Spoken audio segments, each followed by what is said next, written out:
Good evening po. Ito po si Pastor Eugene ng CLA Quezon City. At ito po ang ating live streaming ng ating BST. At welcome po ang bawat isa sa atin, mga kapatid at mga kaibigan, sa ating muli na namang pagtatanghal ng ating live stream. Ang ating pong pag-uusapan ngayong gabi ay pinamagatang Isaac's Sacrifice. Why it is the greatest trial of God. So ang paghahandog kay Isaac ng kanyang amang si Abraham, maraming mga palapalagay ang mga tao at question sila tungkol dito. Mananampalataya man o hindi. At yung sacrifice na ginawa ni Abraham ay hindi lamang ito kapita-pitaganan. Ibig sabihin, ito ay one of a kind, ito ay uh, napakabuti, di ba? At dapat ito'y ating nagiging huwaran ng paglalakad. Subalit ito ay tinatawag din na the greatest sacrifice of Abraham sa buhay niya. Pero ganun nga ba talaga? Bakit natin tinawag na ang sakripisyo ni Abraham kay Isaac ay the greatest trial of God, imbis na the greatest trial of Abraham? At anong kinalaman nito sa ating kalagayan ngayon bilang mga iniligtas? Ito po yung ating titingnan. Napakaganda nitong discussion natin ngayon. Ako po ay personal na pinagpala nitong mensaheng ito. Sa Genesis 22 verse 2, dito yung call ni Abraham na isacrifice niya yung kanyang bugtong na anak. Hindi natin ito mas maiintindihan kung hindi natin babasahin yung simula sa kanyang pagkatawag sa Genesis chapter 12 going to Genesis chapter 21. Hindi lamang siya tinawag para bigyan ng isang pag-aari, isang lupain na ipinangako, subalit siya din ay tinawag upang bigyan ng napakaraming mga anak sa pamamagitan ng isang anak lang na si Isaac ngayon. Hindi siya pwedeng magkaroon ng anak kasi siya ay matanda na at baog yung kanyang asawang si Sarah. Subalit ang Diyos ay nangako sa kanya at sila ay nanampalataya, nabuhay na umaasa. At nung dumating na si Isaac, dumating na yung panggagalingan ng lahat ng pangako ng Diyos ng mga kaapu-apuhan at lahi. Biglang sinabi ng Diyos, dalhin mo ang kaisa-isa at pinakamamahal mong anak na si Isaac at pumunta kayo sa lupain ng Moriah. Umakyat kayo sa bundok na ituturo ko sa iyo at ialay mo sa akin bilang handog na sinusunog. So, isa-sacrifice niya si Isaac at ito ay papatayin niya. Yung panggagalingan ng laki na ipinangako ng Diyos. Yung regalo ng Diyos sa kanila sa pamamagitan ng isang pangako. Di ba? At tinawag dito na siya yung kaisa-isa kasi wala na siyang ibang anak. Lalong-lalo na sa napanggagalingan ng pangako ng Diyos kundi si Isaac at hindi si Ishmael. At pinakamamahal mong anak. 'Di ba? Napag-usapan natin nung nakaraan na maaaring ang paghingi ng Diyos sa kanya ng sakripisyo sa kanyang anak ay dahil sa ito na yung tila baga parang minamahal niya to the point na mas mahal na niya ito kaysa sino pa man at kaysa ano pa man. 'Di ba? At pwede siyang maging idol sa puso, 'di ba? Katulad ng diniscuss natin doon sa discussion about idols of the heart. Pero ngayon ang ating pag-uusapan is bakit kinakailangang ialay niya si Isaac? 'Di ba? Kung sakali, ano ba ang mga prinsipyo at ano ba yung mga tradisyon nung unang panahon tungkol dito? Sa Leviticus 18 verse 21, huwag mong ibibigay ang iyong anak para ihandog sa Diyos na si Molek. Dahil iyan ay paglapastangan sa aking pangalan na iyong Diyos, ako ang Panginoon. Ang paghahandog ng anak sa Diyos ay ipinagbabawal niya, 'di ba, sa kanyang mga kautusan. So even before ibigay itong Levitical law na ito kay Moses para sa Israel, ay bawal na para sa Diyos, 'di ba? Ito ay sagradong legalidad, 'di ba, na dapat na sinusunod ng mga tao. Ang gumagawa lang ng paghahandog ng mga anak sa kanilang mga Diyos ay mga pagano. At 'yon si Molech, 'di ba? Sina Astaroth, sina Baal, 'di ba? Ito yung sinasakripisyo ng mga anak ng mga Israelites, 'di ba? Sinasabay nila ng tugtog, 'di ba, para hindi marinig yung hiyawan ng mga taong nasusunog. Sa Leviticus 20 verse 1 to 5, mayroong elaboration pa dito at saka Jeremiah 7 verse 31. Ipinagbabawal ng Diyos yung pagbibigay ng mga anak o pagpaparaan sa mga apoy sa mga anak. Diba? Ito yung mga terminologies na mababasa natin o phrases na mababasa natin. Nang ibig sabihin ay child sacrifice. At ito ay bawal. Kaya lang, di ba, yung Genesis 22 verse 2 ay malinaw na child sacrifice. At ano ang gustong gawin ng Diyos? Ito ba ay immoral? Magiging immoral ba siya, di ba, sa kanyang paggawa nito? Di ba? Ano ang naging tugon ni Abraham? Question niya ba ito? Dahil ito yung pagan na tradition, di ba? At pinapagawa ba siya ng ganitong tradisyon na rin? Verse 3, kinabukasan, maagang nagsibak si Abraham ng mga kahoy na gagamitin sa paghahandog at isinakay niya ito sa asno. Lumakad siya kasama si Isaac at ang dalawa niyang aliping lalaki papunta sa lugar na sinabi sa kanya ng Diyos. Pero imbis na mag-question, hindi siya nag-question. Imbis na kanyang pagdudahan yung Diyos o kaya naman yung moralidad, 'di ba, yung tama ba 'to, 'di ba, alam kong mali. O kaya naman questionin niya yung motibo ng Diyos samantalang pangako niya si Abraham kay si Isaac sa kanya eh. Tapos ngayon na ipapatayin, 'di ba? Pero hindi siya nagkaroon ng ganong anumang reaksyon o kaisipan. Siya ay dali-dali kinabukasan, 'di ba? So, ito ay act of faith, obviously, 'di ba? Pero act of faith ba na blind? 'Di ba? Na ito ay bulag na pananampalataya na kasi sinabi ng Diyos, so gagawin ko na lang, 'di ba? Hindi ba pwedeng magtanong sa Diyos, 'di ba? So, pwede mong tanungin yung Diyos. Si Jesus Christ nga tinatanong eh, 'di ba? So, bakit ganito na lang yung obedience ni Abraham? Obviously, 'di ba? Faith without works is dead. Totoo 'yun. Kaya lang blind faith ba siya? Meron tayong hindi naiintindihan sa mga sinaunang mga mamamayan, sinaunang civilization. Lalong-lalo na sa time ni Abraham na napakataas yung pagtingin sa sa mga anak, lalong-lalo na sa mga panganay, the firstborn, 'di ba? So, ang mga panganay, sila yung binibigyan ng mas madaming kung hindi mana, katulad ng birthright ng Israel, 'di ba? Yung kwento ni Esau at saka ni Jacob, 'di ba? Yung kwento ng prodigal son sa Luke 15. Ito ay tungkol sa birthright. Okay? Ang pagkapanganay na mas malaki ang ibibigay sa panganay sa lahat ng mamanahin mula sa ari-arian ng magulang. Meron silang tinatawag na law of primogeniture. Okay? Law of primogeniture.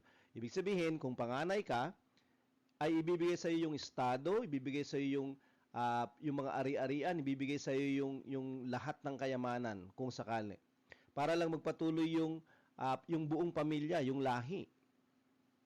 Nangyayari ito dati dahil sa meron silang tinatawag na dynasty, 'di ba? Yung pagpapatuloy ng pamilya, pagpapatuloy ng kaharian, 'di ba?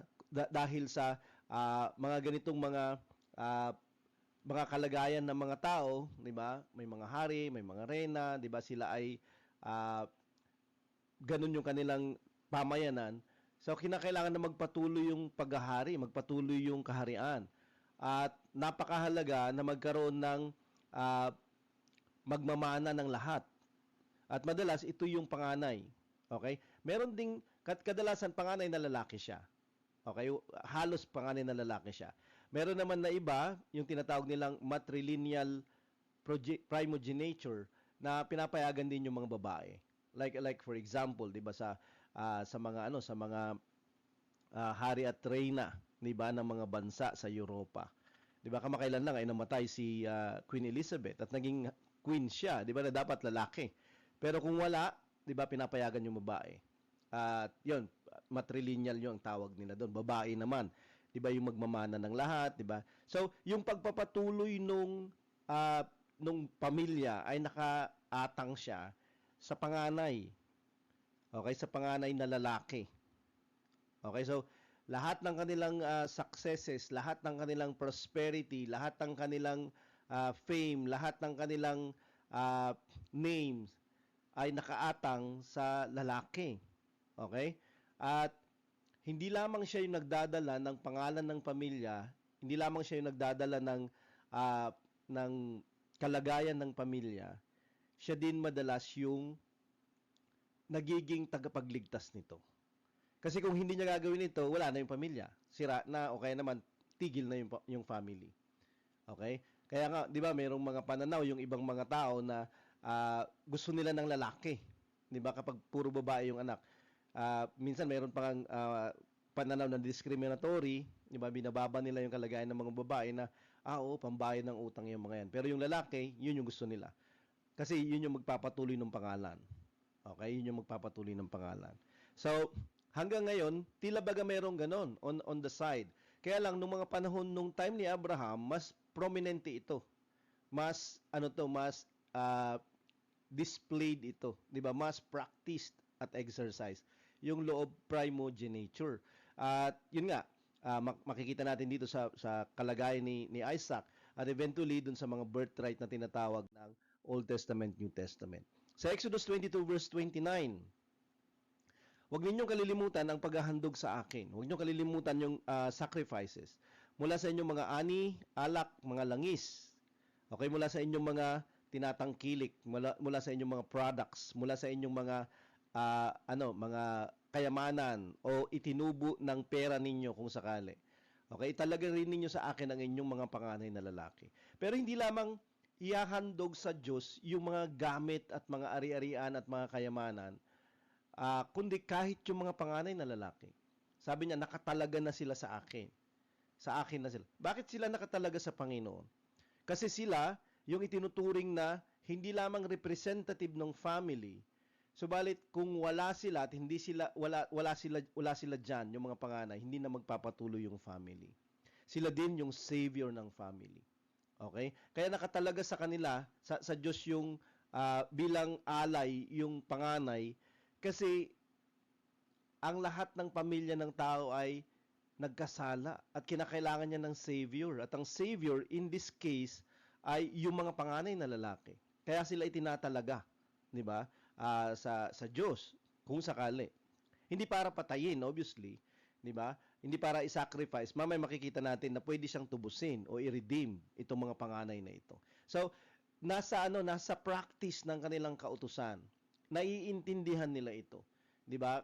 Isa siyang primary at pangkaraniwan, normal, 'di ba, nakalakaran ng buhay nila nung unang panahon.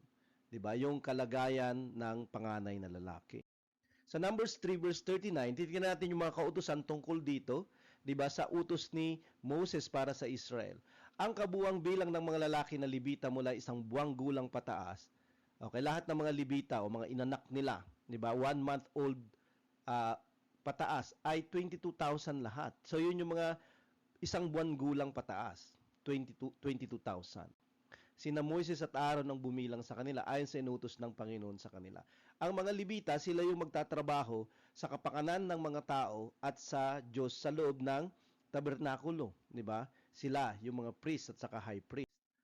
Verse 40, sinabi ng Panginoon kay Moses, bilangin mo at ilista ang mga pangalan ng lahat ng panganay na lalaki. Hindi lamang bibilangin yung mga ipinanganak sa edad na isang buwan pataas na Levite, subalit yung mga panganay isang buwan pataas ang edad. Panganay na lalaki. Bilangin mo din. Okay? Sa verse 42-43. Kaya binilang ni Moses ang lahat ng panganay na lalaki ng mga Israelita na may edad isang buwan pataas. Ayon sa iniutos ng Panginoon sa kanya, ang bilang nila ay 22,273. So yung mga panganay na lalaki ay 22,273. Yung mga Levita kanina, isang buwan pataas ay 22,000. So ang difference niyan, 22,273 minus 22,000 ay 273. So mas marami yung mga panganay na lalaki kaysa sa mga Levita. Edad, isang buwan pataas. Sa verse 46-47, at dahil sobra ng 276 ang panganay na lalaki ng mga Israelita kaysa sa mga Levita, okay? Kailangang tubusin sila. Ang ibabayad sa pagtubos sa bawat isa sa kanila ay 5 pirasong pilak ayon sa timbang ng pilak sa timbangang ginagamit ng mga kaparian o ng mga priest o Levita. Kinakailangan nilang tubusin. Okay, so 22,000 yung bilang ng mga Levita. Okay? At 22,273 yung mga panganay. Ang difference is 273. At sabi niya, yung 273 na ito ay kinakailangang tubusin. Eh, paano naman yung 22,000? Okay na yun, good to go. Kasi bakit? Ang pantubos sa kanila ay ang mga paghahandog o paglilingkod nung mga 22,000 na mga sanggol na mga Libita. Okay, mamaya mapapaliwanag natin. So, ibig sabihin dito, kinakailangan silang tubusin, i-redeem. Okay? Kasi kung hindi, mawawalan na sila ng mawawalan sila ng panganay, yung mga pamilya, mawawalan ng mga panganay. At kung walang panganay, hindi na magpapatuloy yung family na yun. Kasi yun yung kanilang opinion at palagay. Okay? The eldest son ay siyang savior ng family. Siyang savior ng bansa sa isang banda, di ba? So, kaya lang dahil nagkasala sila, kaya kinakailangan siyang ihandog. Itatalaga siya sa Panginoon, di ba? Maghahandog siya sa Panginoon. Kaya lang o maglilingkod siya sa Panginoon katulad ni Samuel. Kaya lang dahil nga merong pero pwede siyang ma-redeem. Ibig sabihin, pwede siyang hindi italaga sa Panginoon, kundi dahil sa kasalanan ng kanyang family, kundi pwede siyang tubusin. At ang unang pangtubos na sinasabi dito ay yung 5 pirasong pilak. Okay? Yan yung pantubos. Ibig sabihin, pag binigay mo yan, balik na sa kalagayan yung panganay. Na magiging savior siya ng family, magiging continue siya, pagpapatuloy siya ng family sa kanilang prosperity, etc. etc. Isa pa, maaring matubos ang panganay na lalaki ng mga asno sa pamamagitan ng pagpapalit dito ng tupa.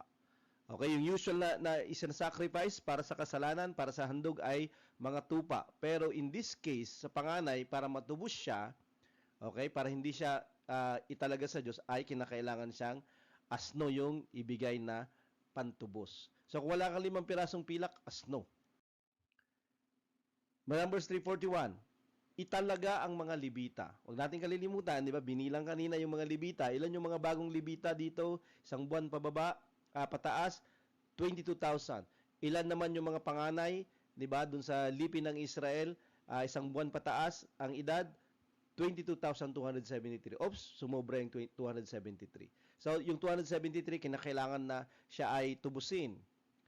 Pero paano naman yung 22,000? Okay? Yung 22,000, italaga ang mga Libita kapalit ng lahat ng panganay na lalaki. Ibig sabihin, ang paglilingkod ng mga Libita, yun yung tutubos ng mga panganay na lalaki. Na imbis na sila yung itatalaga, sila dapat yung maglilingkod, di ba? At obviously, hindi na nila maasikaso yung business, hindi na nila maasikaso yung family, hindi na sila maaasahan, di ba, para sa pagpapatuloy ng kalagayan ng pamilya. Kasi itatalaga na sila sa temple o tabernacle. Pero in this case, itatalaga ang mga Libita para sa kanila. Okay, pero may sumobra, di ba? So, anong gagawin dun sa sumobra? Yun na lang yung asikasuhin ninyo at tubusin nyo sa ibang pamamaraan. Ihandog din sa akin ang mga hayop ng mga Libita kapalit ng mga hayop ng mga Israelita. Ako ang Panginoon. So, bakit natin pinag-uusapan ito? Kasi napakahalaga sa sistema nila, napakahalaga sa kanilang pamumuhay, napakahalaga sa tradisyon, napakahalaga sa umiiral na paniniwala nila, yung kahalagahan ng panganay. Na siya yung tagapagligtas ng buong lipi, ng buong pamilya, ng buong lahi. Pero kinakailangan siyang tubusin dahil kung hindi, ihahandog niya yung sarili niya at eventually mapapabayaan niya yung kanyang family, yung kanyang yung para sa kasalukuyan na tinaharap ng family niya. So, nagiging tagapagligtas yung panganay. Exodus 12:29. Nang hating gabing iyon, pinatay ng Panginoon ang lahat ng panganay na lalaki sa Egypt. Mula sa panganay ng Pharaoh, na tagapagmana ng kanyang trono, hanggang sa panganay ng mga bilanggo, na nasa bilangguan, pinatay din niya ang lahat ng panganay ng hayop. Ito yung pang-10 salot upang mailabas ni Moses, okay, ang Israelita mula sa Egypt patungong lupaing ipinangako or promised land. Pero kinakailangan gumugol si God ng makapangyarihang 10 salot at ang pang-10 ay mamamatay lahat ng panganay ng Egypt, tao man o hayop. Yung pinakamababang pamilya, yung pinakamataas katulad ng hari, mamamatayan. Okay? Nang gabing yon, verse 30, nagising ang Paraon at ang kanyang mga opisyal at ang lahat ng Egyptians at narito ang matinding iyakan sa Ehipto dahil walang bahay na hindi namatayan. Kasi may mga panganay lahat yan eh. Panganay na hayop at panganay na tao at lahat sila ay namatay. Why? Kasi nagkasala ang Egypt hindi lamang sa Israel, paniniil nila sa marahas na pagtrato nila sa mga Israelita, 'di ba? Kundi dahil sa kasalanan na pangbansa ng Paraon. Okay, dahil sa kasalanan niya sa Diyos ng mga Israelita at sa mga Israelita, kinakailangan silang tubusin. At ang pangtubos ay mga panganay nila. Kasi nga yun yung kalakaran, 'di ba? Yun yung tradition, 'di ba? The eldest son will bear for the family. Will bear the burden for the family. Will hindi sila nung unang panahon hindi sila mahilig sa yung achievements, yung ambitions na pansarili, kundi palagi nilang iniisip yung family nila. Ano ang magagawa nila para sa family nila? Lalong-lalo na yung eldest. Kasi nasa kanya yung brunt of burden. Nasa kanya yung bigat ng lahat ng pasanin para sa family. Kaya nga hindi umalis yung kapatid ng alibughang anak ng prodigal son, 'di ba, sa Luke 15. 'Di ba? At sa palagay natin kung sakaling hiniling ng prodigal nung kapatid niya rin yung kanyang mana, hindi papayagan yun ng tatay. Kasi hindi na magpapatuloy yung family. Yun yung kanilang kung sakali superstition, 'di ba? Yun yung kalagayan ni Isaac. Kaya nga sa isip ni Abraham, hindi siya wrong. Yung hilingin niya si Isaac na mamatay para kay Abraham or handog para sa Diyos ay hindi siya idea na foolish and wrong. It's the normal na kalakaran ng buhay, 'di ba? Lalong-lalo kapag alam ni Abraham na savior 'yan si Isaac, 'di ba, para sa family. Lalong-lalo na kapag 'yan yung promise ni God, 'di ba? Na panggagalingan ng lahat ng future ng lahi ni Abraham. So, naiintindihan ni Abraham 'yun. Ang hindi lang niya mapagtagpi sa isip niya is paano mangyayari 'yon? Na dahil sa kasalanan namin si Isaac ay mamamatay bilang family. Pero at the same time ay panggagalingan siya ng lahat ng lahi ko. Kasi pag namatay na 'yan, stop na lahat. 'Di ba? Pero na-save kami. 'Di ba? Kasi 'yun yung hiniling ng Diyos eh. Okay? At kaya gagawin natin, 'di ba? At hindi lang 'yon. 'Yun yung kalakaran kasi siya yung panganay. So, trial of Abraham, 'di ba? Ito ba ay pagsubok kay Abraham? Parang hindi. Kasi alam niya na dapat yun talaga yung ginagawa na Isaac being the eldest at yun yung promise na son, 'di ba? Na siyang magiging savior nila ay talagang ibibigay niya sa Diyos. Alam niya yun, 'di ba? Either itatalaga yon, 'di ba, para sa Diyos, maglilingkod para sa Diyos at wala na siyang pakialam sa family nila at sa kanilang future, or mamamatay talaga siya, 'di ba, kung sakali. At ginagawa yun ng ng mga kalahi niya or ng mga tao sa paligid niya. Pero ayon ng Diyos yun, yung ihahandog. Pero this time, hiniling niya At dahil naniniwala siya sa Diyos, ginawa niya yun. 'Di ba? So, hindi to trial of faith na para bang kung gagawin ko to dahil sa pananampalataya ko o dahil sa aking paniniwala sa Diyos. Hindi. Ito yung normal na nangyayari. Sa Genesis 22 verse 5, parang may hint, may clue na alam ni Abraham na dapat yun yung ginagawa niya. Na sa anumang paraan, alam niya na may gagawin yung God kung sakali. Kaya sinabi ni Abraham sa dalawa niyang alipin, dito muna kayo nung paakyat sila, 'di ba? Para mag-trek going up to the mountain. Dito muna kayo at bantayan ninyo ang asno. Dahil aakyat kami roon para sumamba sa Diyos. Babalik din kami agad. So, alam niya na isa-sacrifice niya si Isaac. Alam niya yon. Pero, bakit niya sinasabi ito, babalik din kami agad? Kasi, nag-aagaw sa isip niya na hindi, siya din yung panggagaling. Kung papatayin siya ng God, siya din yung panggagalingan ng ano eh, ng, ng lahat ng lahi ko eh. So somehow, babalik siya sa buhay sa isang banda. Somehow, sa anumang paraan, hindi siya mamamatay today. Kahit na alam ko na mamamatay siya sa araw na ito. Mamamatay siya dahil God is holy, 'di ba? Pambayad siya ng kasalanan, 'di ba, para sa buong family.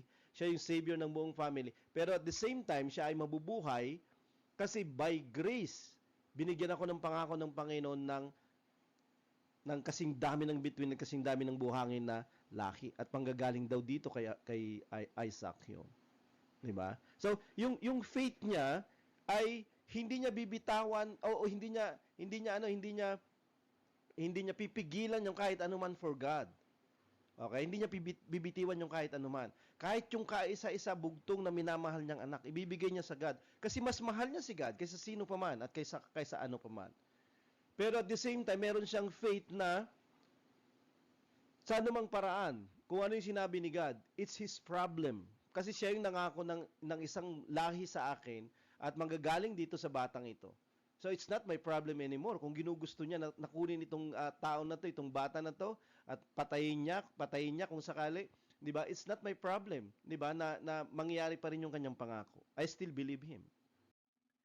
Sa verse 8, nung nagtanong sa kanya sa verse 7 si Isaac, 'di ba? At sabi niya, mayroon na tayong pangsunog dito ng mga kahoy. May mga gamit na tayo para sa handog. Sabi niya, saan yung handog? Sumagot si Abraham, anak, ang Diyos mismo ang magbibigay sa atin ng tupang iahandog at nagpatuloy sila sa paglalakad. Dito sa verse na to, nandito yung the Lord will provide or Jehovah Jireh. Na ang ibig sabihin, ang Diyos ay maglalaan. Siya ay nagprepare na, siya ay magbibigay, siya ay sasagot. Siya ay magpapadala, siya yung provision, di ba? Siya yung magpo-provide, provider. Kaya lang, yung point is, yung Jehovah Jireh ay patungkol sa the great provision of God. At yung ipoprovide niya dito ay handog. 'Di ba? Handog para sa family. At si Abraham at ang kanyang family. 'Di ba? So, sabi niya, magpo-provide yung God, huwag kang mag-alala. Alam niya na si Isaac ay mamamatay sa araw na 'yan. Alam niya 'yon. Kasi sinabi ng God 'yun eh. 'Di ba? At yun yung dahilan kung bakit sila umakyat. 3 days sila nagtitrek going up, 'di ba? To the mountain. At nandito yung isip ni Abraham, 'di ba? Hindi mo alam. Being a father, alam mo yung concern mo sa mga anak mo. 'Di ba? Alam mo yung worries mo sa mga anak mo. At hindi pa dumadating yung isang kalagayan na mahirap, isang kalagayan na problema o kaya naman susubok sa iyo tungkol sa kanila, ang dami-dami mo nang iniisip. Burden ka na, stress ka na. 'Di ba? Ganoon si Abraham malamang. Pero at the same time, alam niya na yung God ay magbibigay. Alam niya na babalik sila, alam niya na magbibigay siya. Sa Hebrews 11 verse 19, sapagkat nanalig si Abraham na kung mamamatay si Isaac, muli siyang mabubuhayin ng Diyos. At ganoon nga ang nangyari, parang bumalik sa kanya si Isaac mula sa kamatayan. Ang kanyang paniniwala ay hindi mamamatay si Isaac na hindi mabubuhay at the same time. Kakaiba yun. 'Di ba? Na ikaw yung papatay dito sa taong ito, pero at the same time, cargo ni God na buhayin siya. Kasi bakit? Bakit niya alam? Bakit siya sigurado na bubuhayin ng Diyos si Abraham? Kasi sinabi niya na panggagalingan ng lahat ng pangako niya para kay Abraham, para sa mga kaapu-apuhan at lahi ni Abraham, si Isaac. Pero sa araw na yon, papatayin niya si Isaac. Alam din niya yon na dapat niyang gawin yon. At yun ay karapat-dapat at yun ay hindi mali. Pero at the same time, that is why this was not a trial for Abraham, but a trial for God. Kasi it was God who promised Abraham, 'di ba, of the 7 promises. You will be blessed, nations will be blessed because of you, etc., etc. I will make your name great, etc., etc. Because of Isaac. Pero hindi na yun mangyayari kung mananatiling patay si Isaac na hinihiling ngayon ng Diyos. So, ibig sabihin, bubuhayin ng Diyos siya. Sa anumang paraan, bubuhayin siya ng Diyos. So, this was not a trial for Abraham, but a trial for God or of God. Si God yung nandun sa standing as being tried here, not Abraham. So, biruin mo 'yun, 'di ba? Alam niya na babalik sila. At sinong gagawa noon? Si God. Alam niya na magpo-provide, hindi sa anumang paraan magpo-provide ng handog. Sino? Si God. Alam niya na pag namatay si Isaac, mabubuhay pa rin siya. At sinong gagawa nun? Si God. So sino ang ano dito susubukan? Sino ang sinusubok? Si God. Yung kanyang katapatan, yung kanyang kapangyarihan, yung kanyang kaparaanan, yung kanyang creativity, yung kanyang power, yung kanyang faithfulness, yung resourcefulness. 'Di ba? Yung God ay palaging under trial kapag we are under trial. 'Di ba? Kung siya ay sasagot, kung siya ay gagawa, kung siya ay magiging mahimala, kung siya ay magiging powerful. Sa paanong paraan? Sa mga kalagayan na meron tayo. Sa Matthew 3 verse 9, sabi ni John the Baptist, nung sinasabi ng mga mayayabang na mga Israelita na ayaw sumunod sa kanya, di ba na sila ay lahi ni Abraham, huwag ninyong isipin na hindi kayo mapaparusahan dahil mula kayo sa lahi ni Abraham. Tandaan ninyo, kahit ang mga batong ito'y magagawa ng Diyos na maging mga anak ni Abraham. Maraming paraan yung God. Di ba? At sa trial ni God, dun sa paghingi niya kay Isaac as a sacrifice, ay masasalamin natin, nasasalarawan doon. 'Di ba? Na ang Diyos natin ay maraming kaparaan ng God. Siya, siya yung God na very creative. Siya yung God na very resourceful. Siya yung God na powerful and wise. 'Di ba? Na hindi niya hihilingin yung isang bagay na tila baga salungat sa kanyang kalooban, tapos walang labas na hindi niya malalabasan yun o hindi niya yun ma-overcome. At dito, hindi lamang si Abraham yung mapupuri, si God lalong-lalo na. So, Isaac's sacrifice, ito ay hindi trial ni Abraham, kundi the greatest trial of God.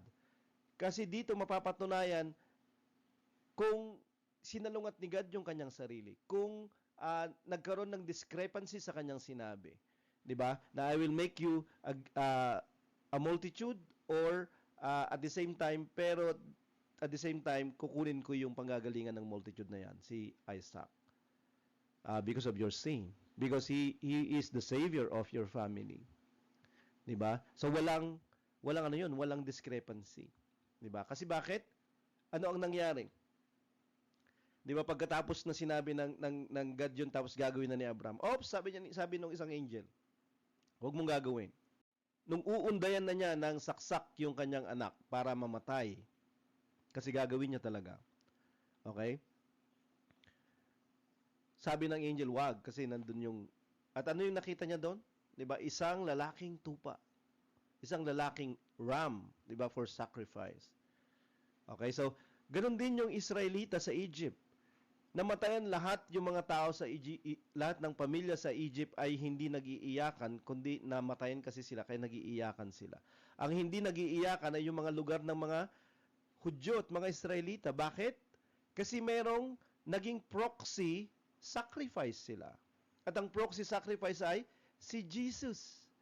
Si Jesus, siya yung kordero ng Diyos. Diba sa isang banda? Yun yung sinisimbolo nung unang-unang Passover lamb doon sa Exodus chapter 12 na pinatay nila upang makalabas sila sa Egypt. There is no way that you can come out of Egypt, of your old life, of your old man, without a sacrifice. Hindi tayo pwedeng mabuhay dahil sa sin. Kasi ang kamatayan, ang kabayaran ng kasalanan, kung hindi mamamatay yung isang proxy na sacrifice. And Jesus did the proxy atonement, 'di ba? Siya yung humalili sa atin, pumalit sa ating lugar. Namatay yung kordero at yung dugo niya ay nakita ng angel of death sa mga dingding, sa mga pintuan ng mga Israelita, sa mga bayan ng Israelita at sila ay nilagpasan. The angel of death passed over them. At ganoon din yung mangyayari sa atin because of the life promised because of the death of His Son. Di ba? Yun yung kordero ng Diyos na nag-aalis ng kasalanan ng lahat ng mga tao kahit sa sanglibutan. Yun yung sinasabi ni John sa John 1 verse 29. Di ba? So, eventually, merong isang tatay na magsasacrifice ng kanyang anak at hindi na niya papayagan na ito ay maantala, hindi niya pipigilan ito at ito ibibigay niya ng kusa. Kusa silang magbibigay. 'Di ba? Magbibigay yung God the Father at magbibigay yung God the Son ng kanyang buhay para sa sacrifice at buhay, kapatawaran, kaligtasan ng bawat isa sa atin. Yun yung sinasalamin ng Isaac sacrifice, the greatest trial of God. Ibibigay ba niya yung kanyang bugtong na anak na minamahal? Yes. Kasi para bang ganon, di ba yung question? Sobra naman yung God. Sobrang makahiling. Di ba? Sinong tatay na nagmamahal sa kanyang anak, yung ibibigay niyang handog yung kanyang minamahal at bugtong na anak? Sino? Sino makakagawa ng ganon? Meron. Yung Diyos. Pero yung point is this, kung kaya niyang ibigay siya, 'di ba? Yung kaisa-isa at bugtong na anak. Kasi God is under trial, 'di ba? Sa kalagayan ng tao na this time. Okay? Sa mga tao na namatay dahil sa kasalanan, na wala nang magsasacrifice para sa kanila. Si Jesus Christ ay dumating. 'Di ba? Siya ay dumating. Habang yung kasalanan natin ay ginawa tayong depressed, yung kasalanan natin ay ginawa tayong frustrated at disappointed sa buhay, sa sarili natin, sa mundo natin, galit. At punong-puno na tayo, 'di ba, ng lahat ng helplessness at saka hopelessness dahil sa kasalanan. Hindi niya pinagkait ang sarili niyang anak. Mayroon bang ama na hindi magkakait ng kanyang sariling anak? 'Di ba? Nakita natin 'yun kay Abraham. Pero pinigilan siya ng Diyos. Kasi dapat hindi. Kasi ang ama na magsasacrifice para sa lahat ng tao, para sa lahat ng tatay, nanay, anak, ay ang Diyos. Hindi niya ipinagkait ang sarili niyang anak, kundi ipinagkaloob niya siya para sa ating lahat.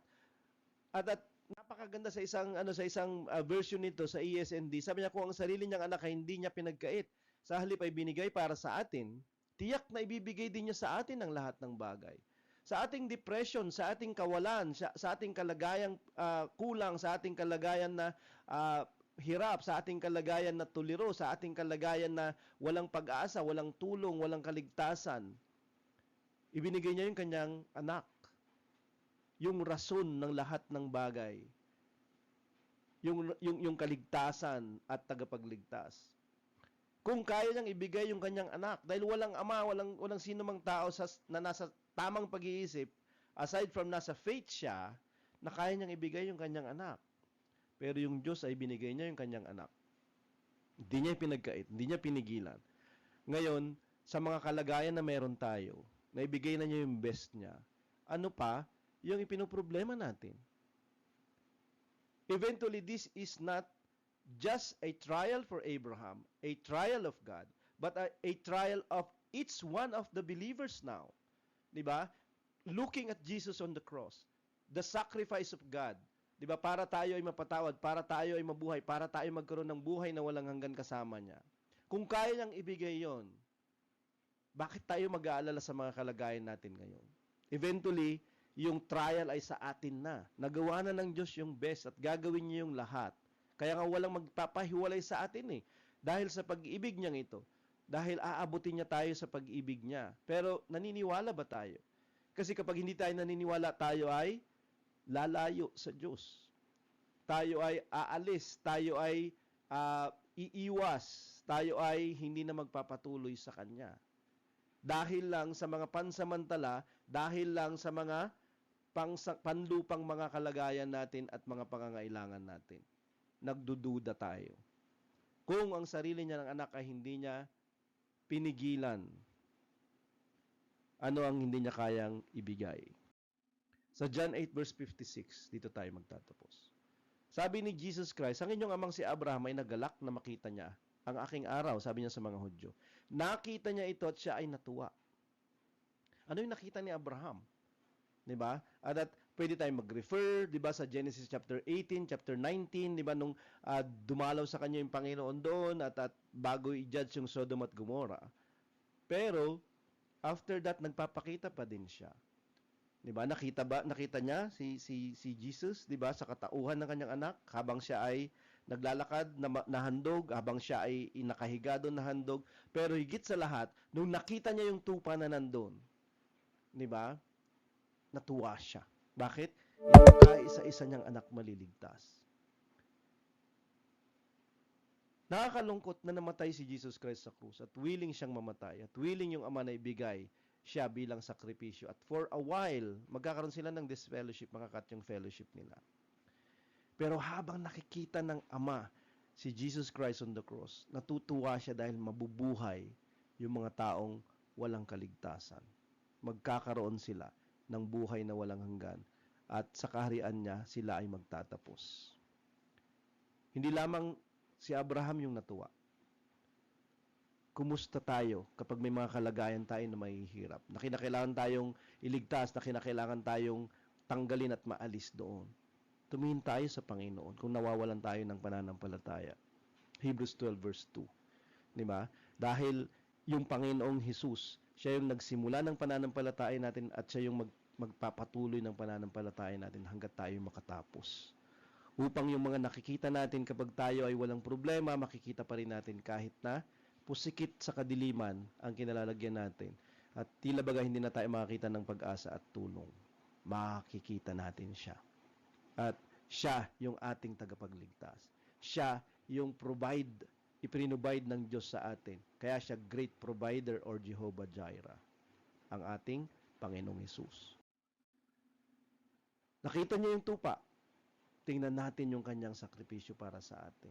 Ano pa yung hindi niya magagawa kung nagawa na niya ang sakripisyo sa krus? Isaac's sacrifice, the greatest trial of God, the greatest trial of Abraham, and also the greatest trial of you and me. Kung hindi natin iingatan yung ating mga sarili at malingat tayo dun sa katotohanang kaya ng Diyos, willing siya, gusto niya na iligtas tayo sa anumang kalagayan natin, noon, ngayon, magpakailanman. Mag-pray tayo. Nagpapasalamat po kami, Ama, sa iyong biyaya sa amin na iyong ibinigay ang iyong bugtong na anak kaisa-isa. At willing siya, Lord, na ibigay yung kanyang buhay para sa katubusan namin. Willing ka, Panginoon, na ibigay ang iyong bugtong na anak. Kahit na ito ay nangangahulugan ng disfellowship ninyo, for a while, magkakaroon kayo ng disfellowship, o kaya naman, makikita mo yung suffering niya, at therefore magsasuffer yung heart mo. Pero binigay mo ito dahil sa amin at sa aming kaligtasan. Hindi lamang namin masariwa ito, Panginoon, hindi lamang namin maalala yung ginawa ng iyong anak na si Jesus every time na magkukomunyon kami. Pero malaman namin na merong nagmamalasakit sa aming Diyos. No kung kaya niyang ibigay o gawin yung bagay na napakahirap, yung bagay na napakalaki at napakahalaga, kaya niyang isakripisyo, ano yung hindi niya kayang gawin para sa aming kapakanan.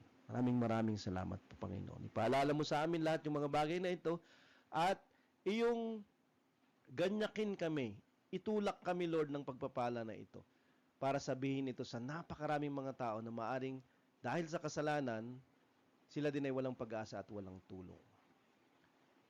Salamat sa biyaya mo at kaligtasan mo ngayong gabi at sa pagpapatuloy nito sa aming buhay sa pangalan ng Panginoong Hesus. Amen. So God bless po sa ating lahat.